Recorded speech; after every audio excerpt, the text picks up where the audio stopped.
إن الحمد لله نحمده ونستعينه ونستغفره ونستهدي ونتوب إليه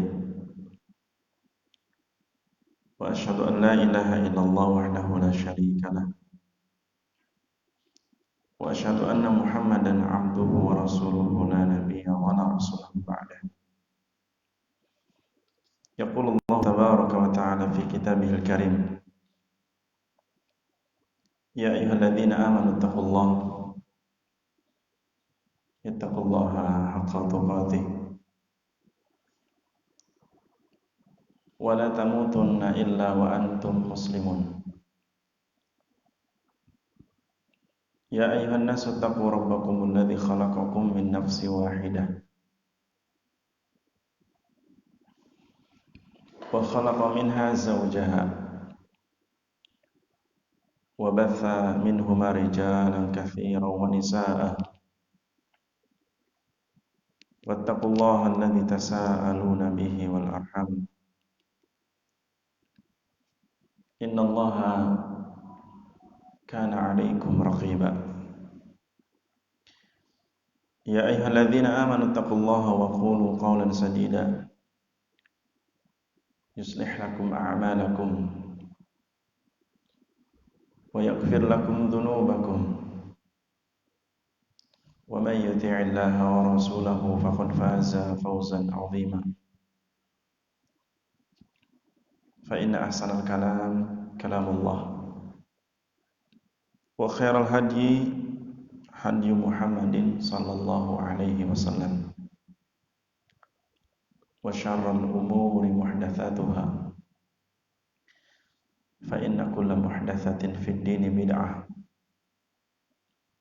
وكل بدعة ضلالة وكل ضلالة في النار.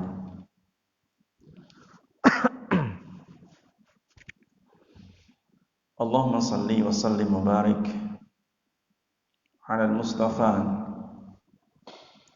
الرحمة المهدى نبينا ورسولنا محمد صلى الله عليه وسلم. Para jemaah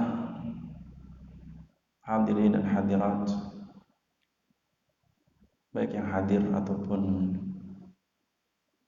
via online, kita bersyukur kepada Allah Jalla wa'ala kesempatan pagi menjelang siang ini di hari Ahad. Allah memberikan kita taufik untuk duduk di masjid Allah dan di majelis ilmu, satu tempat terbaik dan satu keadaan terbaik. Satu tempat terbaik yaitu masjid Allah, di mana Nabi bersabda, khairul buq'ati fil ardi masajiduha. Tempat-tempat terbaik atau sebaik-baik tempat di muka bumi adalah masjid Allah. Wa syarruha aswaquha, dan tempat-tempat yang paling buruk pasar-pasar. Dan majlis ilmu, majlis yang diberkahi Allah Subhanahu wa taala, dan dia taman di antara taman-taman surga. Karenanya sebuah kepatutan bagi seorang mukmin yang menginginkan masuk surga, hendaklah dia masuk ke surga yang ada di dunia, yaitu majlis ilmu. Karena Nabi Muhammad SAW dan para sahabatnya, mereka adalah tauladan kita, dan mereka adalah orang-orang yang memberi contoh kepada kita, yaitu orang yang senantiasa duduk di majelis ilmu. Para sahabat adalah orang-orang yang senantiasa duduk, bahkan berjalan bersama Nabi SAW untuk mendengarkan petuah-petuah beliau. Karenanya orang-orang yang mentadaburi Al-Quran, orang-orang yang memahami Al-Quran dan memahamkan Al-Quran sebagai sumber pertama ilmu din ini, mereka lah orang-orang terbaik.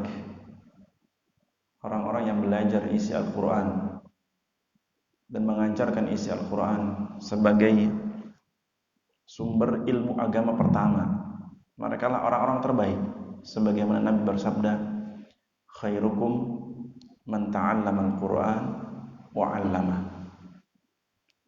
Sebaik-baik kalian itu yang mempelajari Al-Quran, mempelajari isi Al-Quran dan mengajarkan isinya. Begitu juga petuah-petuah Nabi atau hadis-hadis Nabi SAW, sabda-sabda Nabi SAW, ia merupakan sumber kedua ilmu agama ini.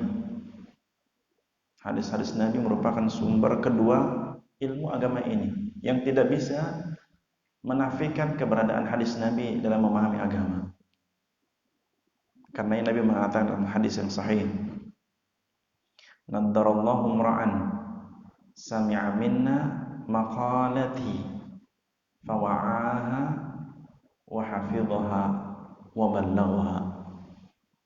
Sungguh Allah akan mencerahkan seseorang, akan mencerahkan wajah dan hati seseorang yang mendengarkan sabda-sabdaku, yang mendengarkan ucapan-ucapanku.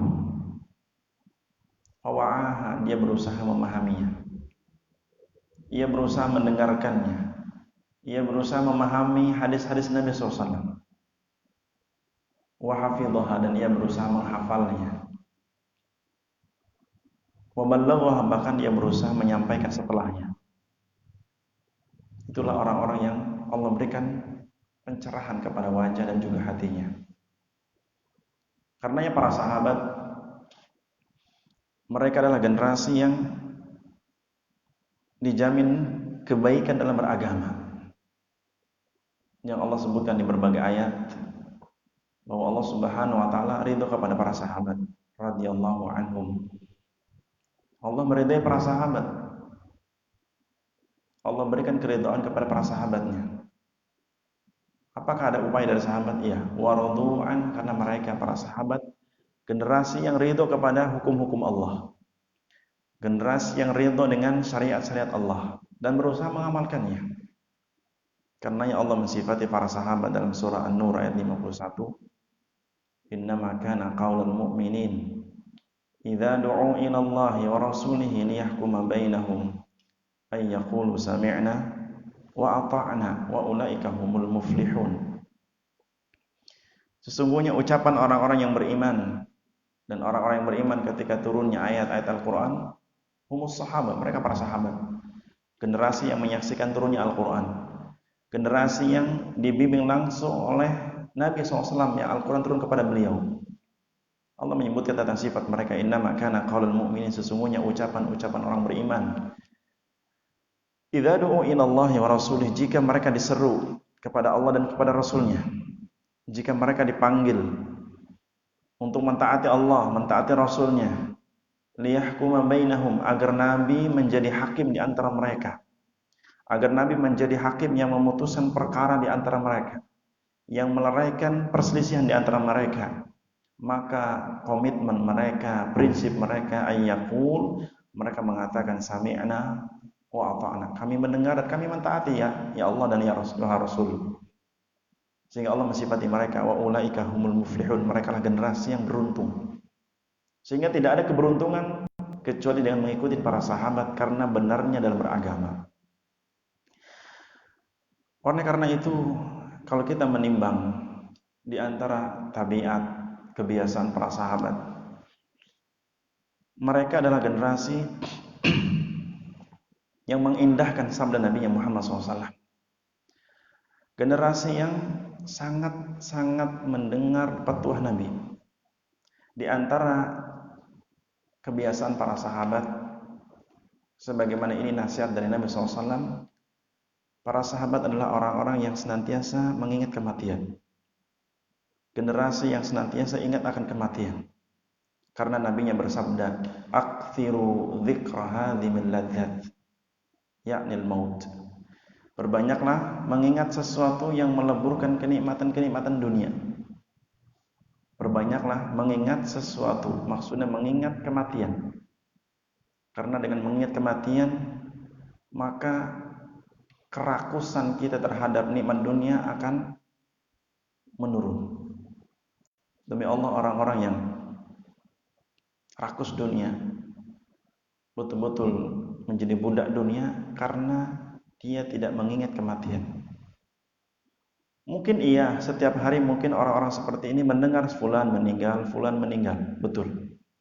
Tetapi hanya sebatas berita di telinga. Hanya sebatas berita di telinga. Berita kematian seseorang hanya sebatas sesuatu yang lewat di telinganya, tapi tidak pernah masuk ke hatinya. Tidak pernah masuk ke hatinya yang kelak ketika dia mendengar fulan meninggal, suatu saat nama dia yang akan disebutkan. Karena dalam sebuah athar tentang ucapan Umar bin Khattab radhiyallahu anhu, Umar pernah mengatakan suatu ucapan. Kata Umar radhiyallahu anhu mengatakan, kullu yaumin yuqalu mata fulan. Kullu yaumin yuqalu mata fulan wa mata fulan. Setiap hari sering diumumkan di khalayak ramai, fulan telah meninggal dunia, fulan telah meninggal dunia. Wala budda min yaumin yuqalu fihi mata Umar. Dan pasti suatu saat akan disebutkan di khalayak ramai, Umar telah meninggal dunia. Ini perkataan Umar bin Khattab. Setiap hari sering diumumkan telah meninggal dunia si fulan, telah meninggal dunia si fulan. Dan mesti suatu saat akan disebutkan di khalayak ramai, Umar telah meninggal dunia. Begitu pula kita semuanya, saya yang hadir. Kita sering mendengar telah meninggal dunia fulan. Maka kelak akan diumumkan pula, Endang Sutedi telah meninggal dunia. Fulan telah meninggal dunia. Dan itu kepastian dari Allah Subhanahu wa taala. Al-mautu haqqun, kematian itu pasti yang tidak bisa dihindarkan. Karena yang mengingat kematian, ia merupakan cambuk bagi setiap mukmin agar betul-betul ingat yang telah Allah janjikan buat dirinya di hari kiamat. Hikmah dari kita mengingat kematian agar kita betul-betul menginginkan kenikmatan yang hakiki yang telah Allah sediakan buat orang-orang yang beriman itu di hari kiamat, bukan di dunia. Karena Nabi bersabda, ad-dunya sijnul mu'min wa jannatul kafir. Bahwa dunia ini penjara bagi orang beriman. Sebanyak apapun nikmat yang kita rasakan, dia adalah penjara bagi orang beriman. Sebanyak apapun nikmat yang kita rasakan di dunia kepada orang beriman, yang Allah berikan kepada orang beriman khususnya, tetap dia penjara, terbatas jika dibandingkan nikmat yang telah Allah sediakan di hari kiamat. Karenanya ad-dunya sijnul mu'min, dunia ini penjara bagi orang beriman jika dibandingkan nikmat-nikmat akhirat. Wa jannatul kafir, dan dunia ini surganya orang kafir jika dibandingkan azab Allah yang harus mereka terima di hari kiamat. Karenanya nikmat dunia kenapa terbatas? Karena ada hisab. Selain semuanya dihisab, juga yang ada pada diri kita itu tidak semua kita nikmati. Keinginan kita terhadap makan, minum terbatas. Saya minum 1-2 teguk sudah cukup. Nanti ketika datang lagi rasa haus baru minum lagi, 1-2 teguk cukup. Itu dunia. Dinikmati ketika dibutuhkan dan tidak akan dinikmati ketika tidak dibutuhkan. Itu dunia. Nikmat dunia itu apa? Dinikmatin ketika dibutuhkan, ketika tidak akan kita nikmatin meskipun di depan mata kita. Sahih? Betul. Ya kan? Kendaraan umpamanya ada di hadapan kita, ada di garasi rumah kita. Ketika kita nggak butuh, kita nggak akan mungkin mengendarai kendaraan tersebut. Bahkan ada sebagian orang senang mengoleksi kendaraan. Dia hanya puas kalau lihat kendaraannya sudah, dan tidak pernah menaiki kendaraan. Hanya dilihat, dilap-lap, dipanaskan, selesai, tutup kembali. Padahal yang seperti itu kan dihisab juga sama Allah Subhanahu wa taala. Jangan dikira nikmat dunia hanya dihisab yang kita nikmatin. Yang tidak kita nikmati seperti kendaraan yang kita simpan di garasi hanya dipanaskan. Jangan dikira tidak dihisab, sebenarnya kan dihisab Allah Subhanahu wa taala. Akan dihisab, apalagi kita nikmatin. Karena yang sungguh ironis sebagian orang, Allah berikan kekayaan, Allah berikan kenikmatan dunia, tapi tidak menikmatinya. Padahal sudah pasti hisab di hari kiamat. Dikiranya benda yang dia miliki tidak dimanfaatkan, tidak akan hisab Allah Subhanahu wa taala. Karenanya kenapa nikmat-nikmat dunia sangat terbatas? Karena dinikmati ketika dibutuhkan, dan juga hisabnya menjadi sesuatu yang berat di hari kiamat jika kita tidak amanah. Begitu juga dunia menjadi surga bagi orang kafir. Kenapa? Karena nikmat-nikmat dunia itu surganya orang kafir jika dibandingkan azab yang harus mereka terima di hari kiamat. Demi Allah, dalam sebuah ayat Allah menyebutkan kepada kita tentang bagaimana orang-orang kafir yang sekiranya mereka memiliki emas sepenuh bumi. Allah berfirman dalam Al-Quran di surah Ali Imran di ayat 91, Innal ladzina kafaru wa matu wa hum kuffar falan yuqbala min ahadihim mil'ul ardi dhahaba walau iftada bih ulaika lahum adzabun alim wa ma lahum min nasirin. Yang maknanya sesungguhnya orang-orang kafir, sesungguhnya orang-orang yang tidak beriman, orang kafir, wa matu, dan mati di dunia ini, wahum kufar, matinya di atas kekafiran. Menunjukkan ada sebagian orang kafir tapi sebelum matinya dia beriman, ada. Yang seperti ini selamat.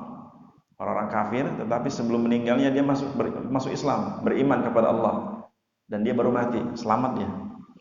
Tapi bagi orang-orang yang Allah menyebutkan innal ladzina kafaru, orang-orang yang kafir sepanjang hidupnya dia kafir.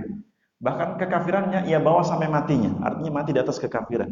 Allah mempertegas wahum kuffar, dan mereka betul-betul mati di atas kekafiran. Falan yuqbala min ahadihim mil'ul ardi dhahaba walau iftada bih. Akidah kita, akidah kaum mukminin yang Allah sebutin dalam Al-Qur'an, orang-orang yang mati di atas kekafiran, di mana tempatnya dari kiamat? Neraka jahanam.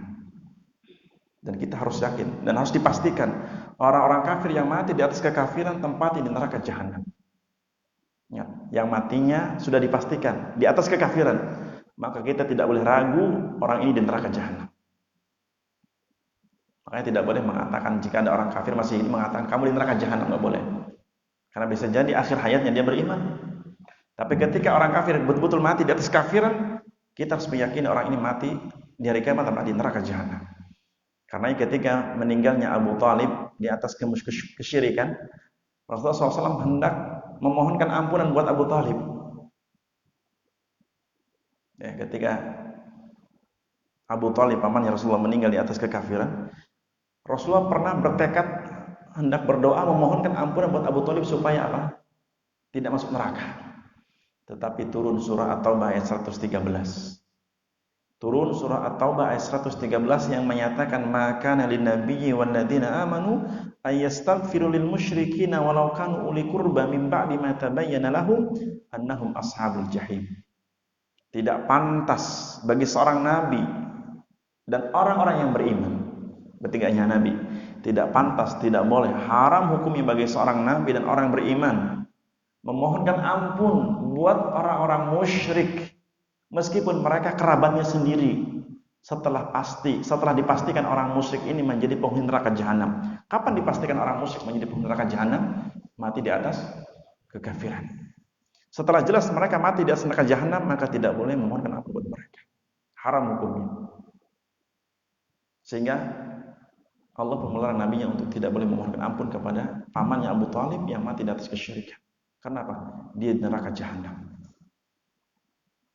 Nah, Allah menyebutkan di surah Ali Imran tadi ayat 91, sesungguhnya orang-orang kafir yang mati di atas kekafiran, sekiranya mereka memiliki emas, sekiranya mereka ketika di dunia memiliki kenikmatan emas, berapa gram emasnya? Allah menyebutkan bukan segram 2 gram, emasnya sepenuh bumi. Berapa gram itu? Allah menyebutkan sekiranya dia punya emas sepenuh bumi. Subhanallah, adakah orang yang memiliki emas sepenuh bumi? Pernah dengar ceritanya? Kalau ada orang kafir yang memiliki emas sepenuh bumi, kita nggak akan bisa tinggal. Di mana letak emas tersebut? Kita nggak akan bisa bangun rumah. Tapi Allah membahasakan sebagai bentuk kemustahilan.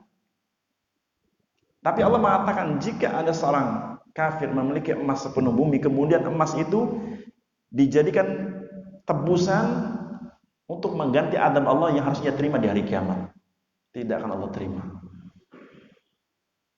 Menunjukkan dunia manfaat di sisi Allah? Tidak. Menunjukkan kenikmatan apapun yang Allah berikan kepada orang-orang kafir, tidak manfaat sedikit pun untuk menebus adab Allah di hari kiamat yang harus mereka terima. Walau ifadabi, upaya apapun untuk mengganti adab Allah, meskipun emas tadi sepenuh bumi, tidak akan Allah terima dan tidak akan bermanfaat sedikit pun. Karena apa? Ulaika lahum adzabun alim, karena bagi mereka itu adab yang sangat pedih. Disebabkan apa? Kafir, tidak beriman. Wa malahum min nasirin, bahkan tidak ada seorang penolong pun. Bahkan tidak ada seorang penolong pun. Mungkin orang-orang kafir di dunia banyak bodyguardnya, banyak yang backing, banyak pengacara. Kenapa? Dia bisa membeli pengacara dengan uang yang ia miliki. Meskipun dia berbuat anarkis, berbuat apa? Kezaliman, ia bisa selamat dari apa? Dari pengadilan dunia. Ia bayar pengacara, ia sogok hakimnya. Mungkin iya, tetapi dari kiamat kata Allah, wa malahum min nasirin, bagi mereka dari kiamat enggak ada seorang penolong pun. Kenapa? Karena likulli imri'in minhum yauma idzin sya'nu yughni, karena setiap orang di hari kiamat sibuk urusan masing-masing. Orang-orang yang di dunia sekarang biasa jadi pengacara, di hari kiamat akan jadi pengacara? Enggak. Orang-orang yang sekarang di dunia sibuk jadi pengacara, membela orang-orang zalim karena dia diberi harta, apakah di hari kiamat jadi pengacara? Enggak. Ia pun sibuk urusan masing-masing. Menunjukkan bahwa sebanyak apapun nikmat dunia, tidak ada sisinya, tidak ada kebaikan di sisi Allah Subhanahu wa taala jika orang yang tidak beriman kepada Allah. Karena ya para jamaah sekalian, kematian adalah suatu hal yang pasti. Mengingat kematian adalah obat agar kita mengurangi kecintaan kita kepada dunia dan mengingat akan nikmat yang Allah sediakan di hari kiamat buat orang yang beriman. Allah berfirman dalam surah Al-A'la, wal akhiratu khairu wa abqa, dan kehidupan akhirat kehidupan yang paling baik dan mengekalkan. Demi Allah, tadi kenikmatan dunia ada masanya untuk kita tinggalkan. Terkadang ad-dunya yufariquna au annana yufariqud dunya. Keadaan kita di dunia ini ada dua keadaan. Kita meninggalkan dunia atau dunia meninggalkan kita. Contoh, maksud dunia meninggalkan kita artinya nikmat-nikmat yang Allah berikan kepada kita terkadang hilang, tidak sempat kita nikmatin. Dunia meninggalkan kita maksudnya kadang-kadang berapa banyak nikmat-nikmatnya Allah berikan kepada kita tetapi kita tidak sempat menikmatinya. Entah hilang, entah rusak, entah dicuri, entah kemana. Dunia yang Allah berikan kepada kita meninggalkan kita terlebih dahulu. Atau sesuatu yang pasti juga, kita akan meninggalkan dunia dan itu pasti, tidak bisa dielakkan. Karena Allah berfirman dalam surah Ali Imran ayat 185, kullu nafsin dha'iqatul maut. Kullu nafsin dha'iqatul maut. Wa innama tuwaffawna ujurakum yawmal qiyamah. Faman zuhziha 'anil nari wa udkhilal jannah faqad faz. Wa mal hayatud dunya illa mata'ul ghurur. Allah menyebutkan di ayat ini, setiap nafs, setiap yang memiliki jiwa, setiap yang memiliki nyawa. Nafs sebenarnya ini berlaku untuk umum. Setiap makhluk Allah pasti akan namanya apa? Mengalami kematian. Sampai pun pohon-pohon, meskipun tidak memiliki ruh seperti kita, Ya. Atau jamadat, benda-benda mati. Tapi sudah mati, tapi artinya akan ada masa yang akan hancur maksudnya. Tapi khusus di ayat ini Allah mengatakan kullu nafs, setiap yang memiliki jiwa atau memiliki nyawa. Dha'iqah. Dha'iqah artinya merasakan. Akan datang masanya dia menikmati atau merasakan al-maut, kematian. Wa innama tuwaffawna ujurakum. Kelanjutan ayat Allah mengingatkan sesungguhnya tuwaffawna, disempurnakannya, ujurakum, pahala kalian di hari kiamat. Menunjukkan ayat ini tertuju kepada ats-tsaqalain, jin dan manusia. Menunjukkan bahwa ayat ini tertuju kepada ats-tsaqalain, karena yang diberikan pahala di hari kiamat siapa? Yang dibebankan ibadah ketika di dunia siapa? Al-jinn wal ins. Adapun pohon-pohon tidak akan diberi pahala di hari kiamat, karena di dunia tidak pernah dibebankan ibadah, tidak pernah dibebankan kewajiban.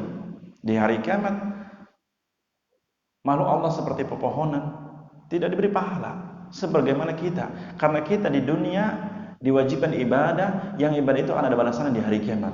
Sehingga Allah mengingatkan tentang setiap orang yang bernyawa pasti akan mati, dan kematian itulah kelak akan disempurnakan nikmatnya atau ganjaran pahalanya di hari kiamat. Allah mengatakan wa innama tuwaffawna ujurakum yaumal qiyamah, sesungguhnya disempurnakan pahala kalian, maksudnya pahala dari amal soleh kita di dunia, yang kita amalkan di dunia akan disempurnakan Allah di hari kiamat. Mafhumnya berarti ibadah yang kita kerjakan secara ikhlas, kemudian Allah berikan nikmat, maka nikmat itu sebenarnya apa? Tidak sempurna. Alhamdulillah kita beribadah kepada Allah, kita beriman kepada Allah, kita beribadah kepada Allah. Buahnya Allah beri kita kesehatan, Allah beri kita kesempatan untuk terus beribadah kembali. Allah berikan keberkahan kita pada umur kita, pada keluarga kita, pada harta kita. Itu nikmat dan balasan karena kita beribadah, betul. Tapi balasan itu tidak sempurna. Sehingga mustahil jika ada seorang hamba mengatakan, ya Allah, aku sering ibadah, aku sering doa, tapi kok permintaanku tidak semua dikabulkan. Subhanallah. Kalau kita mau berpikir tentang pahala, apakah dunia ini layak sebagai tempat balasan buat orang yang beriman? Enggak layak. Kenapa? Karena dunia ini hina. Enggak, tidak mungkin pahala yang istimewa Allah berikan kepada orang yang beriman di dunia yang hina ini. Nabi mengatakan dalam hadis riwayat Imam At-Tirmidzi dari sahabat Abu Hurairah, Nabi mengatakan ala inna dunya mal'unatun wa mal'unun ma fiha. Ketahuilah dunia ini terlanat, hina, dan terlanat pula apa-apa yang ada dalam dunia. Sehingga tidak mungkin Allah memberikan pahala kebaikan bagi orang beriman yang sempurna di dunia, enggak mungkin. Di mana tempatnya? Al-akhirah, hari kiamat. Wal akhiratu khairu wa abqa. Kehidupan akhirat, kehidupan yang paling baik dan mengekalkan. Dan Allah mengatakan dalam ayat ini wa innama tuwaffawna ujurakum yaumal qiyamah. Sesungguhnya disempurnakan pahala kalian dari amal soleh yang kalian kerjakan di dunia, disempurnakannya di hari kiamat. Yang kelak kata Allah,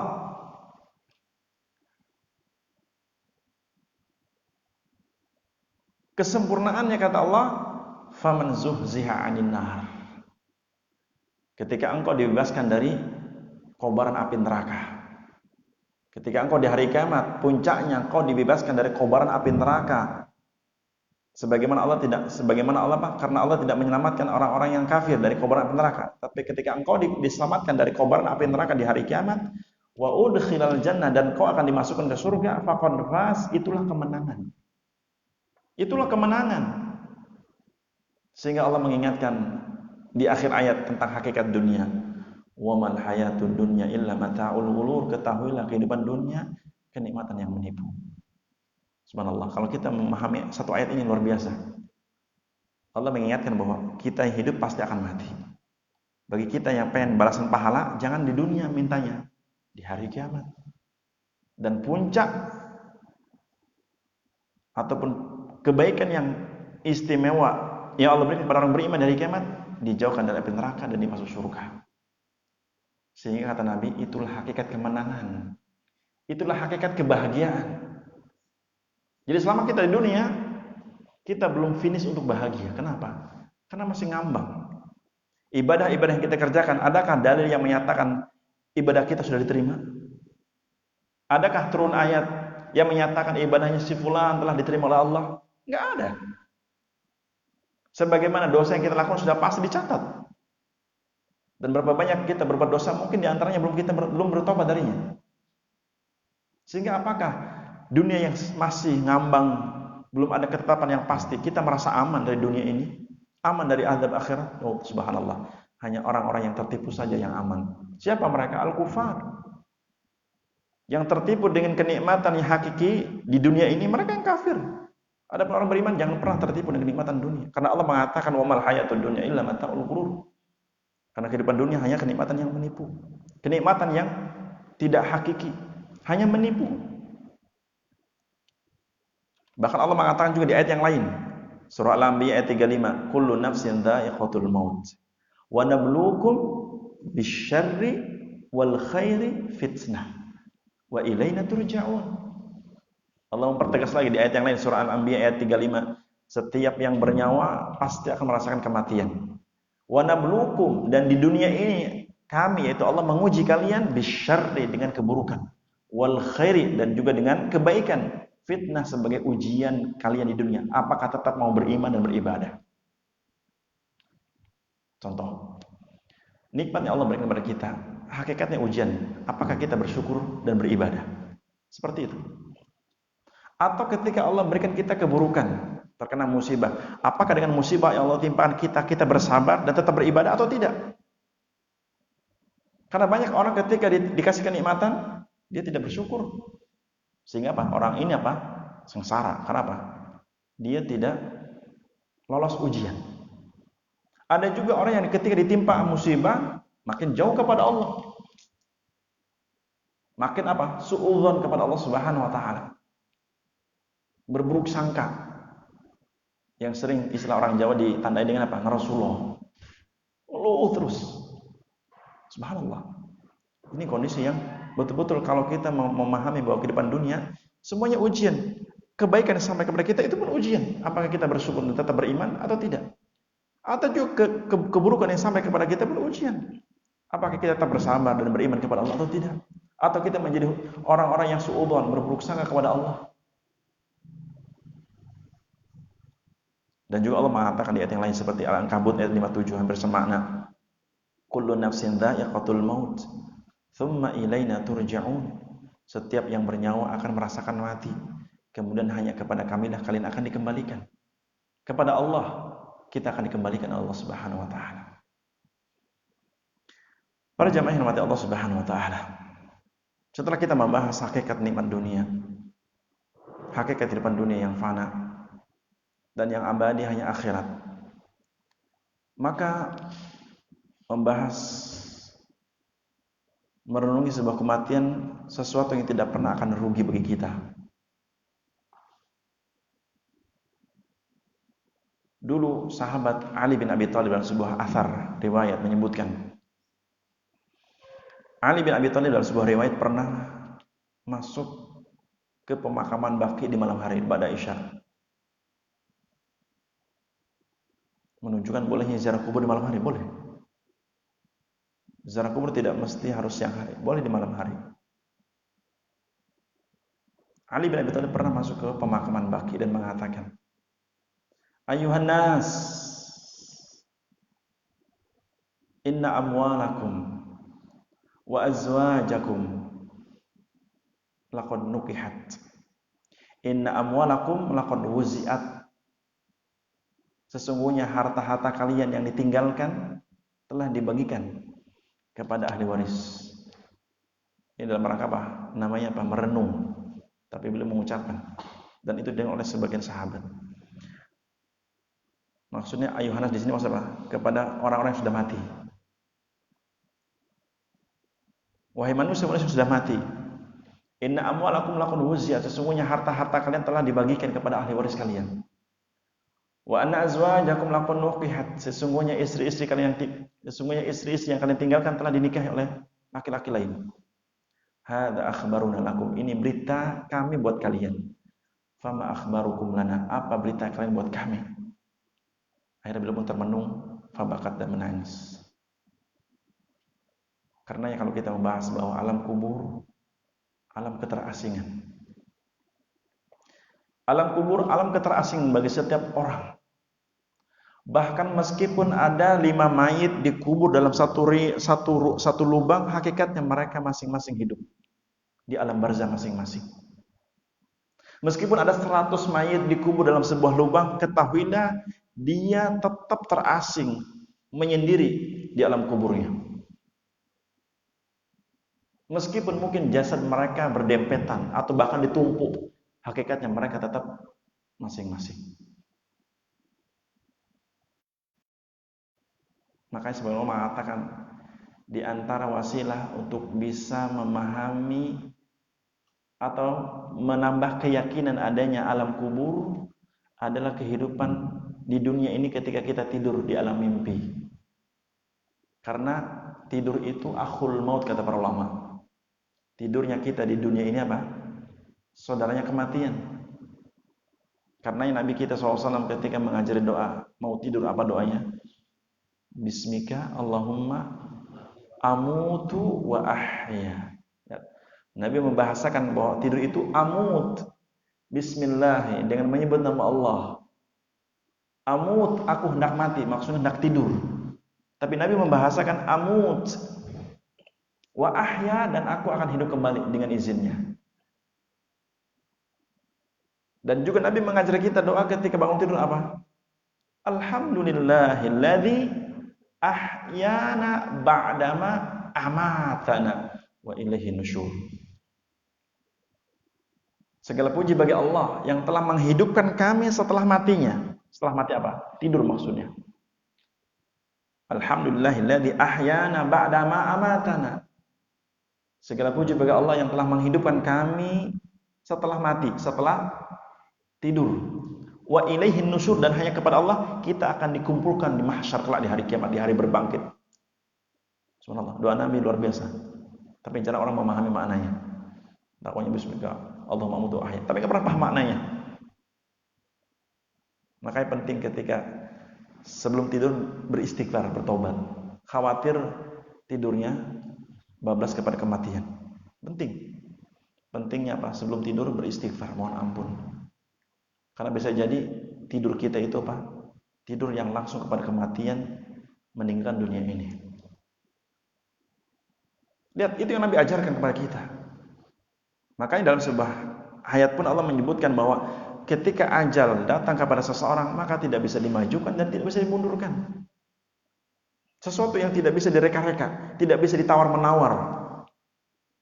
Karena yang ajal atau takdir berupa kematian, takdir yang ada di Lauhul Mahfuz yang tidak bisa diubah-ubah. Meskipun orang kafir minta diundur kematian, tidak akan Allah kabulkan. Ataupun orang beriman minta kepada Allah untuk diundurkan kematian, tidak bisa Allah kabulkan. Kenapa? Itu ketentuan atau takdir yang sudah Allah ditentukan di Lauhul Mahfuz dan tidak bisa diubah-ubah. Karena Allah menegaskan dalam surah Al-A'raf ayat 34, "Walikulli ummatin ajal. Fa idza jaa ajaluhum la yastakhiruna sa'atan wa la yastaqdimun." Setiap umat ada ajal, ada masa di mana dia harus dicabut nyawanya dan berakhir dengan kehidupan dunia ini. Maka ajal yang telah Allah tetapkan buat mereka tidak dapat ditunda, diundur, atau juga dipercepat. Enggak bisa ditunda atau dipercepat. Ketika datang masanya, sudah tidak bisa diubah-ubah. Bahkan ini berlaku juga kepada Nabi kita Muhammad SAW. Ketetapan ajal juga berlaku pada Nabi kita Muhammad SAW. Kenapa? Karena beliau hamba seperti kita. Yang namanya hamba akan mengalami yang namanya kematian. Dan ini sebagai bantahan buat orang-orang yang meyakini bahwa Nabi itu masih hidup. Ya, seperti orang sekarang lagi apa? Sebagian kaum muslimin meyakini Nabi itu masih hidup ketika mereka baca berjanji. Ya yakin apa? Nabi itu hadir di antara mereka. Ironisnya kalau ada 10 majlis seperti ini di waktu yang bersamaan, ruhnya siapa? Ataupun Nabi yang mana yang datang kepada mereka? Sungguh tidak masuk akal. Dan sungguh ini menyisih agama Allah. Lihat, ternyata kematian pun tidak bisa dielakkan oleh Nabi kita Muhammad SAW. Berlaku kepada Nabi SAW. Ketika datang ajal menemui Nabi, tidak bisa Nabi diundurkan kematiannya. Sebagaimana kematian yang Allah timpakan kepada Nabi tidak bisa dimajukan. Allah mengatakan dalam surah yang lain, seperti di surah Yunus ayat 49. Qul la amliku li nafsi dharra wa la naf'a illa ma syaa Allah. Likulli ummatin ajal. Idza jaa ajaluhum fala yastakhiruna sa'atan wa la yastaqdimun. Katakan wahai Rasul kepada manusia tentang dirimu, bahwa dirimu la amliku li nafsi naf'an wala dharra, aku tidak sanggup, aku tidak kuasa, aku tidak memiliki buat diriku sendiri sebuah kemudaratan atau menolak kemudaratan. Wala naf'a, atau aku pun tidak sanggup mendatangkan manfaat buat diriku sendiri. Karena ketetapan mudarat dan manfaat milik Allah Subhanahu wa taala, bukan milik Nabi. Aku tidak sanggup mendatangkan manfaat atau menolak mudarat. Kecuali atas izin Allah Subhanahu wa taala. Kenapa? Likulli ummatin ajal, karena setiap umat, setiap orang ada ajalnya. Fa idza jaa ajaluhum, jika datang ajal menghampiri seseorang, menghampiri mereka, fala yastakhiruna sa'atan wa la yastaqdimun, maka ajal tersebut tidak bisa ditunda, diundur, ataupun yastaqdimun, dimajukan dengan segera sebelum waktunya, tidak bisa. Karena dalam sebuah hadis yang menceritakan tentang detik-detik kematian Nabi kita Muhammad SAW. Dalam hadis yang diriwayatkan oleh Imam Al-Bukhari di hadis ke-4449. Di mana hadis ini diceritakan oleh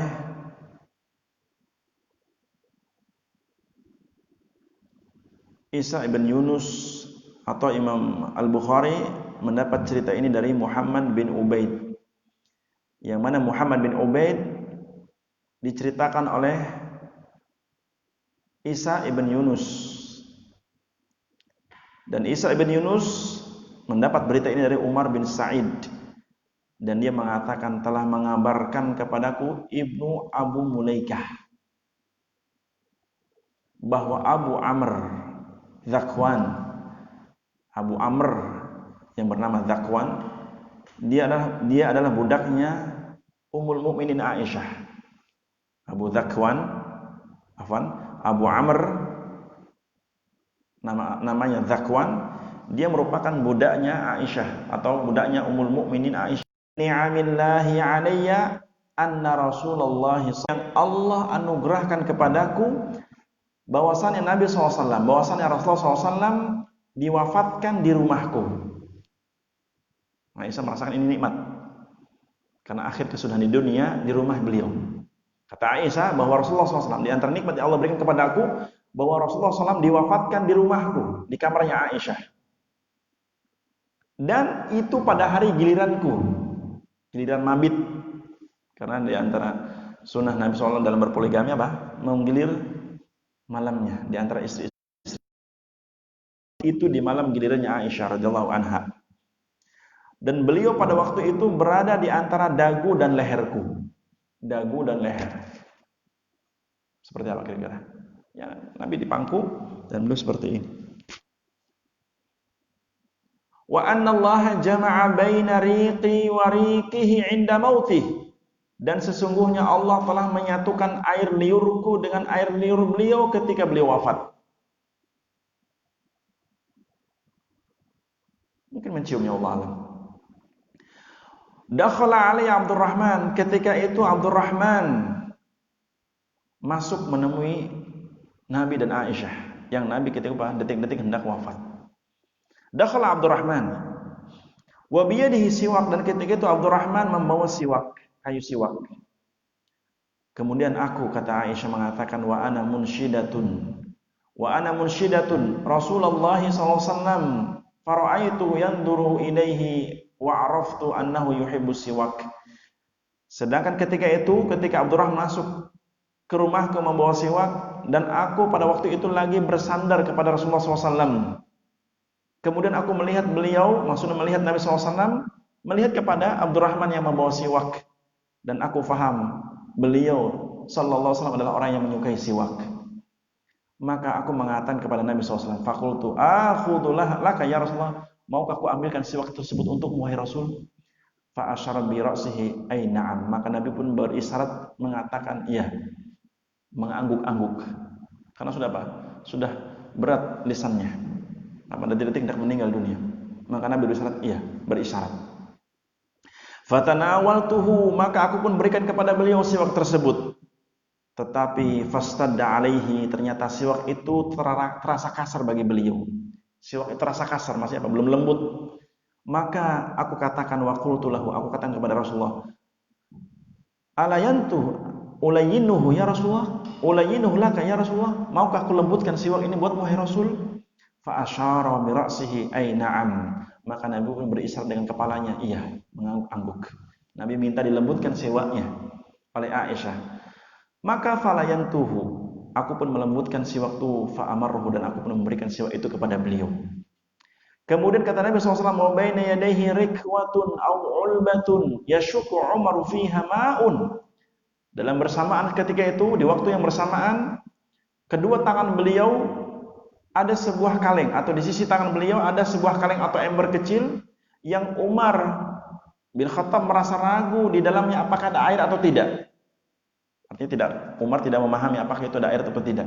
Tetapi Nabi faja'ala yudkhilu yadayhi, Nabi pun memasukkan tangannya ke ember tersebut, filma, ternyata ada air. Kemudian dia mengangkat tangannya yang dicelupkan ke air, kemudian fayamsahu bihima. Kemudian apa? Air atau tangan yang basah tersebut ia usapkan ke wajahnya. Wa yaqul, dan beliau mengatakan la ilaha illallah. La ilaha illallah, innalil mauti sakarat. Maka Nabi mengucapkan la ilaha illallah, tidak ada sesembahan yang berhak disembah kecuali Allah. Innalil mauti sakarat, sesungguhnya kematian itu ada sekarat, ada detik-detik meregang nyawa. Kemudian kata Aisyah, thumma nasaba yadah. Kemudian Nabi pun menegakkan tangannya seraya berkata, Ar-Rafiqul A'la, Ar-Rafiqul A'la. Beliau menginginkan di sisi Allah Subhanahu wa taala. Maka sampai akhirnya kata Aisyah, hatta qubida ruhuh, sampai pun Allah mencabut ruhnya. Wa malat yaduhu, maka tangannya pun terjatuh ketika ruhnya keluar. La ilaha illallah, Allahu akbar. Ternyata ajal pun menghampiri Nabi kita Muhammad SAW. Ternyata ajal menghampiri manusia terbaik di muka bumi ini. Kalaulah ketentuan ajal menimpa manusia terbaik di muka bumi ini, maka sudah barang tentu orang-orang selain itu pasti akan mengalami kematian. Tidak mungkin tidak. Kalaulah manusia terbaik yang Allah cintai, Allah cabut nyawanya supaya kelak hidup di hari kiamat di sisi Allah Subhanahu wa taala, maka begitulah orang yang kafir yang ingkar akan Allah cabut nyawanya untuk hidup di neraka jahanam di hari kiamat. Karena dalam hadis yang lain, saking ngerinya sakaratul maut, saking ngerinya sakaratul maut, di mana detik-detik nyawa dicabut ketika nyawa atau ketika seorang meregang nyawa. Sama-sama dalam hadis yang lain, Aisyah pernah meriwayatkan, ra'aitu Rasulullah sallallahu alaihi wasallam yaqul wa huwa yamut. Aku pernah melihat Nabi SAW mengatakan sesuatu, dan ketika itu dia hendak mati. Wa indahu qadahun fihi ma'un, ketika itu ada ember di sampingnya yang ada air. Wa huwa yudkhilu yadahu, dan dia memasukkan tangannya ke ember. Fayamsahu bihi wajhahu, dan dia mengusapkan air tangan yang basah tersebut ke wajahnya. Wa yaqulan, mengatakan, Allahumma a'inni ala sakaratil maut. Allahumma a'inni ala sakaratil maut. Dan Nabi mengatakan, ya Allah, tolonglah aku dari sakaratul maut. Ya Allah, ringankan sakaratul mautku, ya Allah. Nabi meminta kepada Allah untuk diringankan sakaratul mautnya. Menunjukkan bahwa sakaratul maut atau detik-detik meregang nyawa sesuatu yang sangat perlu kita takuti. Walaupun kematian pasti dari Allah Subhanahu wa taala. Perhatikan Allah Subhanahu wa taala menyebutkan bagaimana keadaan seseorang ketika meregang nyawa. Allah sebutkan dalam surah Qaf dari ayat 19. Allah mengatakan, "Waja'at sakratul mauti bil haqq, dzalika kunta minhu tahid." Ketika datang sakaratul maut, ketika datang detik-detik meregang nyawa kepada seseorang, kata Allah, dan datanglah sakaratul maut dengan sebenar-benarnya menimpa seseorang, itulah dahulu yang hendak kalian hindari. Demi Allah, kematian hampir mau dihindari oleh semua orang. Demi Allah, semua orang pengen menghindari kematian. tetapi kematian itu tidak bisa dihindari.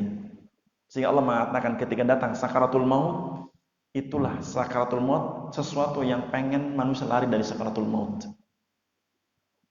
Karena Allah mengatakan di surah Al-Qiyamah dari ayat 26, kalla idza balagatit taraqi wa qila man raq wa dhanna annahu al-firaq wal tafatis saqu bis-saq ila rabbika yawma idzinil masaq. Perhatikan dalam surah ini, dalam surah Al-Qiyamah dari ayat 26 sampai 30. Allah menyatakan kalla idza balagatit taraqi, ketahuilah jika nyawa telah sampai kerongkongan, dan itu detik-detik meregang nyawa.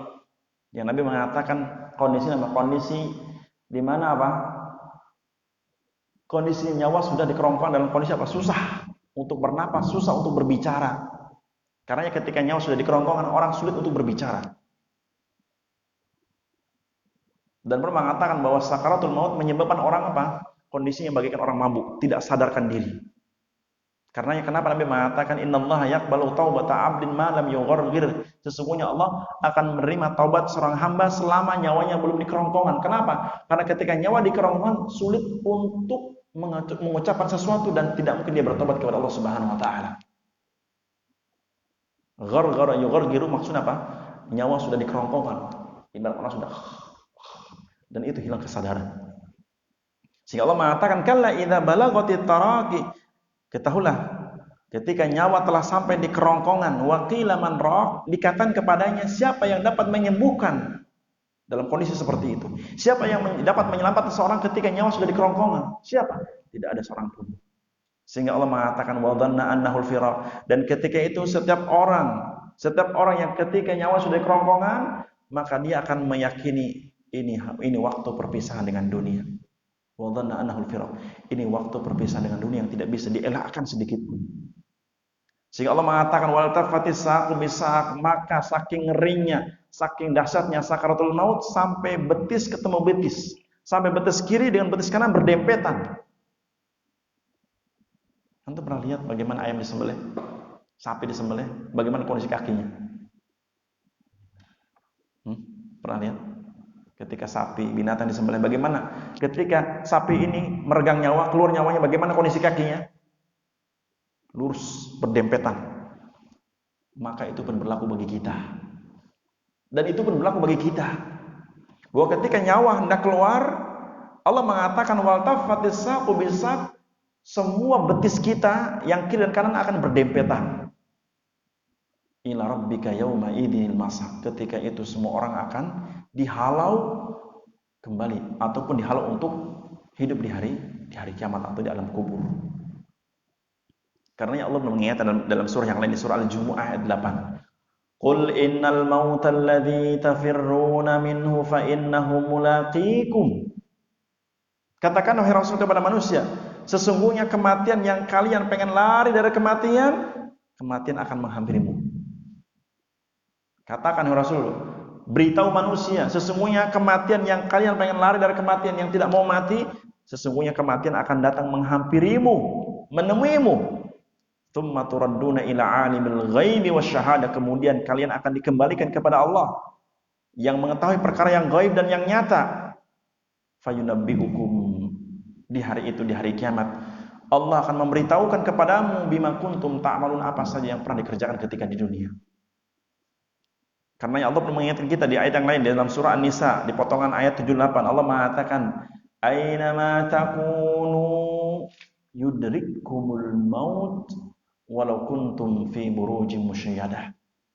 Dimanapun keberadaanmu, dimanapun kau berada, sesungguhnya kematian akan menghampirimu meskipun engkau sedang bersembunyi di sebuah benteng yang sangat tinggi dan kokoh. Pasti kematian akan datang menghampirimu. Karena dalam sebuah eksperimen, Allah saya pernah dengar berita di Jepang, ada orang-orang kafir Jepang pengen eksperimen bagaimana apakah ketika orang hendak meregang nyawa tidak jadi mati ketika mereka dimasukkan dalam sebuah tabung. Ternyata nggak bisa. Meskipun orang disembunyikan dalam sebuah tabung untuk menghindari kematian, tidak bisa, pasti akan mati. Ketika waktunya datang, pasti akan Allah cabut nyawanya. Aina ma takunu, dimanapun kau berada, yudrikkumul maut, kematian akan menghampirimu. walau kuntum fi burujim musyayadah, meskipun engkau bersembunyi dalam sebuah benteng yang tinggi dan kokoh. Para jamaah yang dirahmati Allah Subhanahu wa taala. Karena dalam pertemuan kali ini saya membacakan sebuah hadis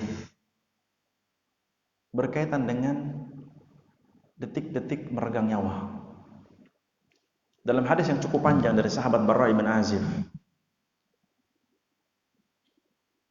beliau meriwayatkan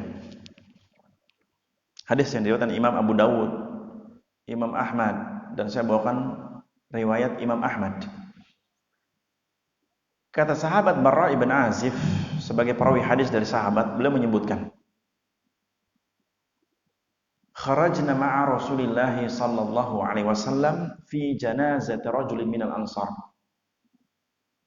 Kami pernah keluar bersama Nabi SAW mengusung jenazah sahabat kami dari kalangan kaum Ansar. Siapa kaum Ansar? Penduduk asli Madinah. Maksudnya sahabat ini penduduk asli Madinah, orang asli Madinah. Jadi kata sahabat Barra, aku pernah keluar bersama Nabi SAW mengiringi jenazah sahabat dari kalangan kaum Ansar. Fantahaina ilal qabr, sesampainya kami di kuburan, sesampainya kami di pemakaman, walamma yulhid, dan tanah kuburan baru digali. Menunjukkan boleh bawa mayit sampai di kuburan baru gali kuburan, boleh, tidak masalah. Cuman kalau memang bisa ya sampai sudah siap gitu kan. Alhamdulillah sekarang orang sudah pada ngerti. Karena di antara hal yang harus kita perhatikan yaitu menyegerakan orang yang mati untuk disegerakan proses pemakamannya. Menyegerakan jika sudah dipastikan kematiannya, disegerakan untuk dimandikan, segerakan untuk dikafankan, segerakan untuk sholat, dan disegerakan untuk dimakamkan secepat mungkin. Karena demi Allah kadang-kadang ya, sebagian anak durhaka atau secara umum anak durhaka yang selama orang tuanya hidup nggak pernah niliin orang tuanya. Ketika orang tuanya mati, minta jangan dikubur dulu, saya pengen lihat wajah orang tua saya. Subhanallah. Penghalang kebaikan orang tuanya, dunia dan juga di alam kuburnya. Karena ketika seorang meninggal, kenapa Nabi diperintahkan untuk segera memakamkannya agar si mayit ini, jika si mayit ini mukmin, supaya cepat mendapat kebaikan balasan di alam kubur. Maka jangan sampai kita menjadi penghalang terlambatnya mukmin ini mendapat kebaikan di alam kuburnya. Jangan sampai. Karena demi Allah saya katakan, hampir anak-anak durhaka secara umum lah, yang selama orang tuanya hidup tidak pernah nengok orang tuanya, tidak pernah berkunjung orang tuanya, ketika mati jangan dulu kuburkan, saya pengen lihat orang tua saya dulu. Padahal perintahnya segerakan memakamkannya. Kenapa dia baru mengatakan saya pengen lihat wajah orang tua saya, sedangkan ketika saya tidak pernah mengunjunginya, sibuk dengan dunianya. Kata Nabi SAW, fantahaina ilal qabr, ketika kami sampai di pemakaman, walamma yulhid, dan tanah kuburan baru digali. Maka sambil menunggu kuburan digali, fajalasa Rasulullah SAW, Nabi pun duduk di sekitar pemakaman. Maksudnya duduk bukan di atas kuburannya, duduk di sekitar pemakaman yang tidak ada kuburannya. Maka Nabi pun duduk. Wajalasna haulahu, dan kami pun para sahabat yang mengiringi jenazah tersebut sambil menunggu tanah kuburan digali, kami pun ikut duduk bersama Nabi SAW.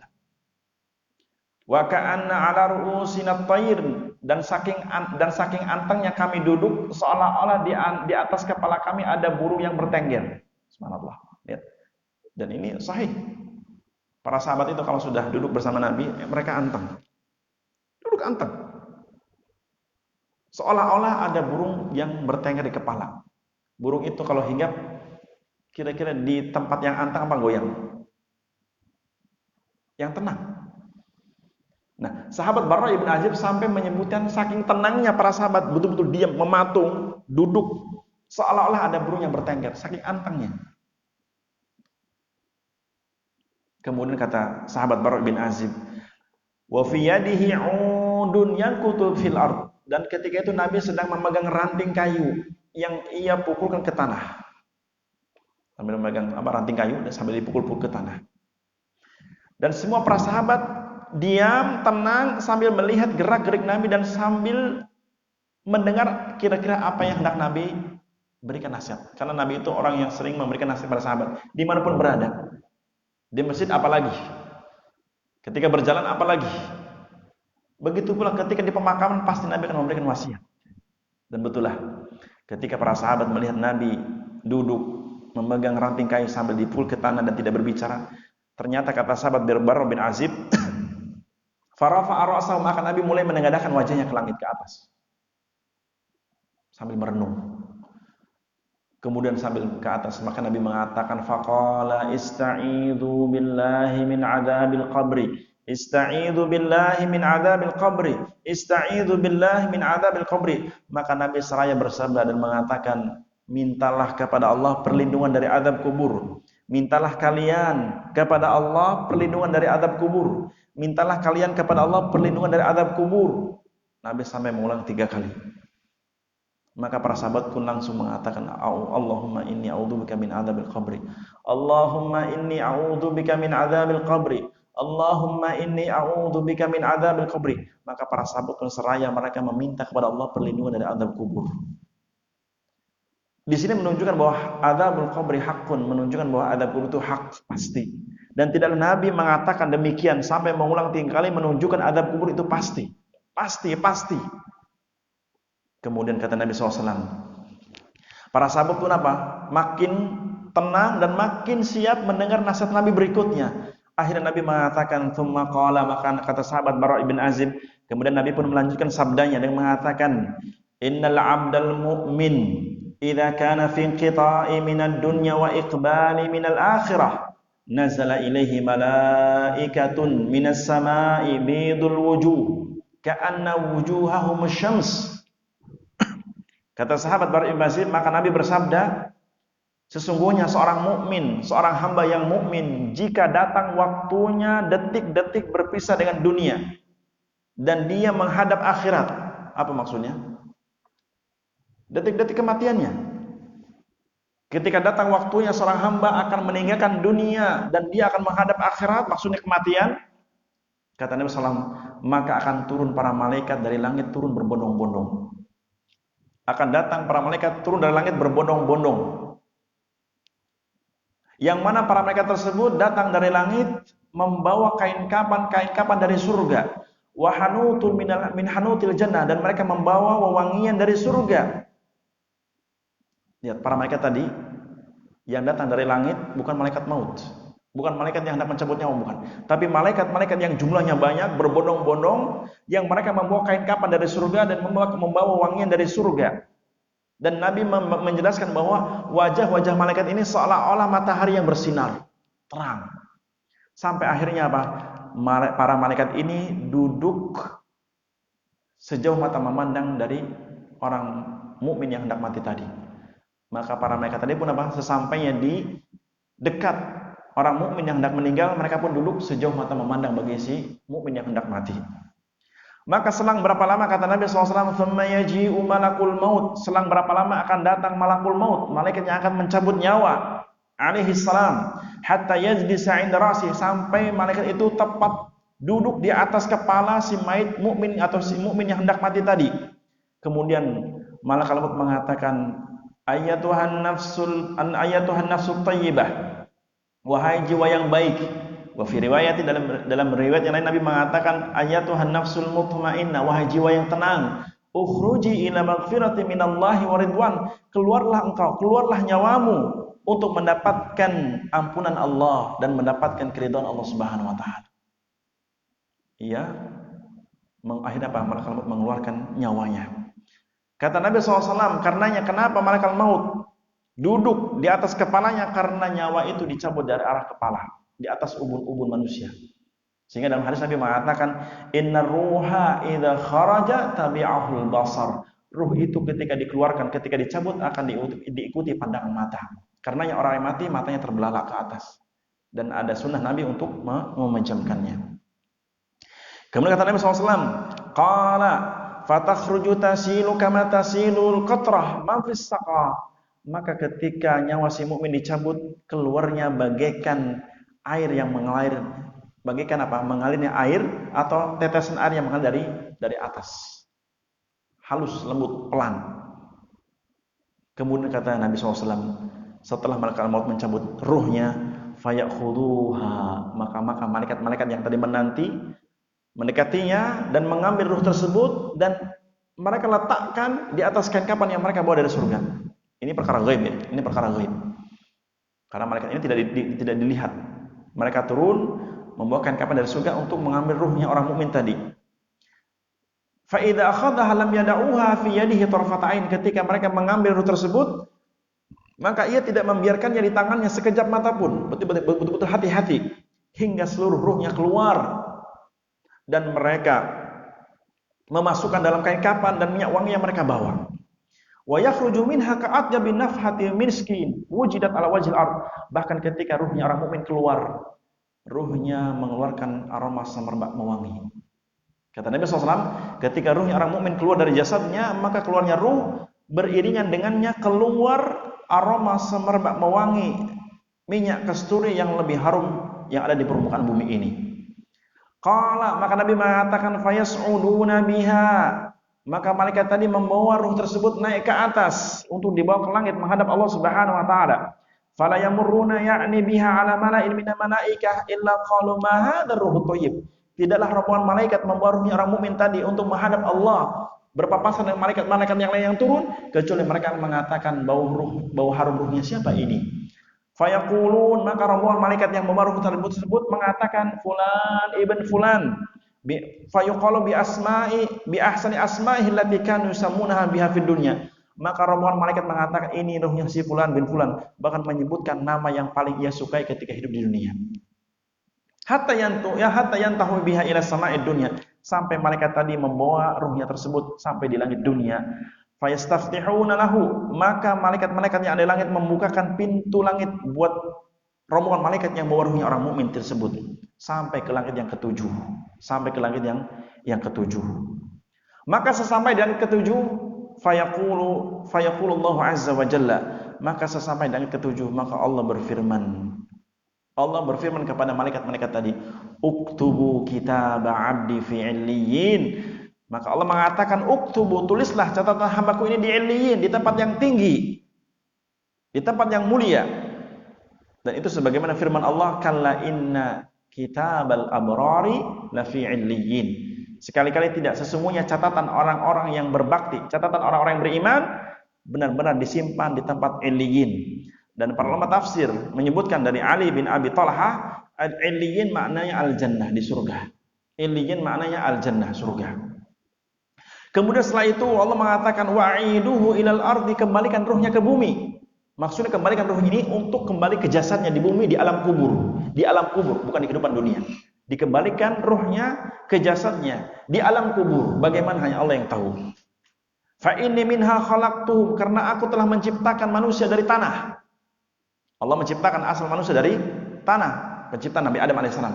Adapun anak cucunya min sulalat, anak cucunya min nutfah. Adapun keturunan Adam diciptakan dari setetes mani. Tapi asal penciptaan manusia, kata Allah, minha khalaqtuhum, aku menciptakan mereka dari tanah. Wa fiha uidukum, dan aku akan mengembalikan manusia ke tanah setelah matinya. Dan aku akan mengembalikan manusia ke tanah setelah matinya. Wa minha ukhrijuhum taratan ukhra, dan aku akan membangkitkan manusia di kali yang kedua ketika hari berbangkit kelak. Karenanya hari berbangkit adalah hari di mana manusia akan dihidupkan kembali di alam kubur. Karenanya Allah berfirman sebagaimana dalam surah Thaha ayat 55, minha khalaqnakum fiha wa fiha nu'idukum wa minha nukhrijukum taratan ukhra. Dari tanahlah kami menciptakan kalian wahai manusia, dan kepada tanahlah kami akan mengembalikan kalian ketika matinya. Dan dari tanahlah kami akan membangkitkan di kali yang kedua, yaitu di hari berbangkit. Maka dikatakan kata Nabi, fatu'ad ruhuhu fi jasadi, maka ruhnya seorang mukmin dikembalikan ke jasadnya, ke bumi. Fayatihi malakan, ketika dikembalikan ruhnya setelah mayitnya, setelah jasadnya dimakamkan. Karena dalam sebuah hadis dari Imam Muslim, kata Nabi SAW, innal mayita idza wudi'a fi qabri innahu la yasma'u haffani 'alaihim idza wallau au idza insarafu. Sesungguhnya seorang mayit ketika dimasukkan ke liang lahat atau ketika dibawa dan dimasukkan ke liang lahat, dia mendengar suara derapan orang-orang yang mengiringi jenazah sampai dimasukkan ke liang lahat. Mendengar, bukan melihat. Sesungguhnya si mayit yang hendak dikuburkan mendengar suara apa? Orang-orang, suara kaki, orang-orang yang menghantarkan jenazahnya ke pemakaman sampai dimasukkan ke liang lahat, sampai orang-orang menimbunkan tanah ke lubang kuburannya.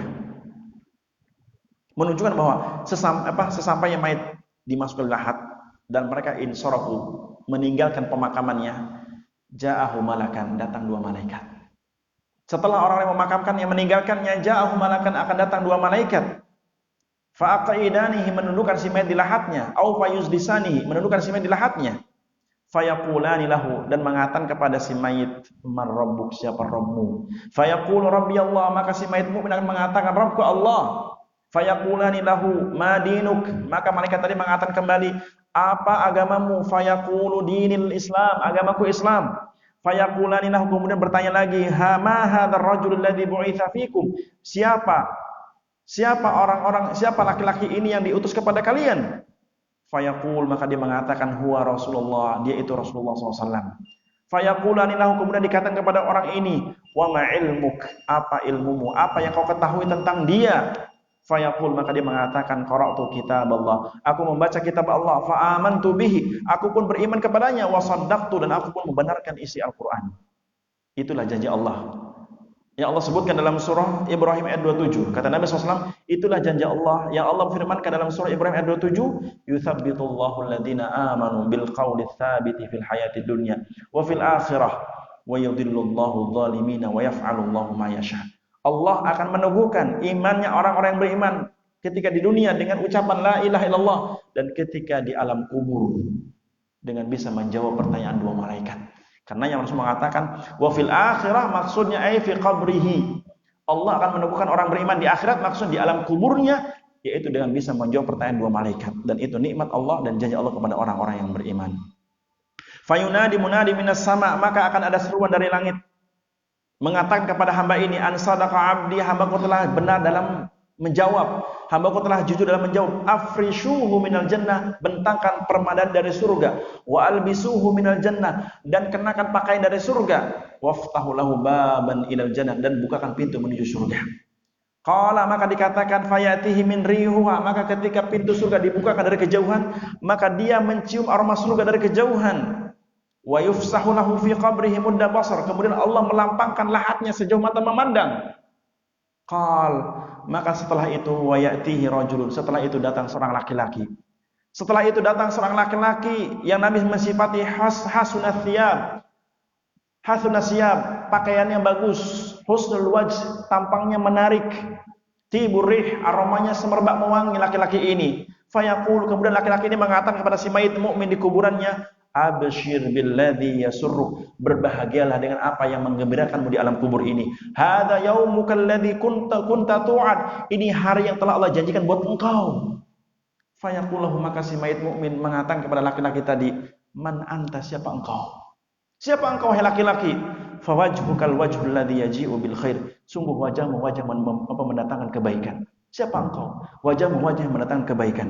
Fayaqul, maka laki-laki tadi mengatakan, ana amaluka saleh, aku ini amal solehmu. Fayaqul, maka serta merta si mukmin, si mayit mukmin ini di kuburan mengatakan, Rabbi aqimis sa'ah, Rabbi aqimis sa'ah hatta arji'a ila ahli wa mali, ya Allah cepatkan hari kiamat, ya Allah cepatkan hari kiamat supaya aku bisa kembali berkumpul bersama keluargaku di surga, dan aku bisa mengambil hartaku yang telah kuinfakkan di jalan Allah. Itu permintaan orang-orang mukmin ketika di alam kubur, dan itu gambaran yang Nabi sabdakan ketika orang hendak meninggal sampai mendapat nikmat di alam kubur. Hadza wallahu a'lam bissawab. Semoga Allah Subhanahu wa taala menjadikan kita orang-orang yang diberikan kenikmatan di alam kubur, kenikmatan dunia di alam kubur, dan semoga Allah Subhanahu wa taala menjadikan kita orang-orang yang diistiqomahkan dengan keimanan, dengan tauhid ketika di dunia dan juga ketika matinya, yaitu bisa menjawab pertanyaan dua malaikat di alam kubur. Allahumma amin. Taib, setelah sholat atau gimana? Lanjut. Taib. Atau adzan dulu? Taib. Setelah sholat kita lanjut. Taib. Kita tutup dulu. Baik, kita tutup insyaallah habis zuhur kita sebentar lanjut. Subhanakallah bihamdik asyhadu an la ilaha illa anta astaghfiruka wa atubu ilaik. Assalamualaikum warahmatullahi wabarakatuh.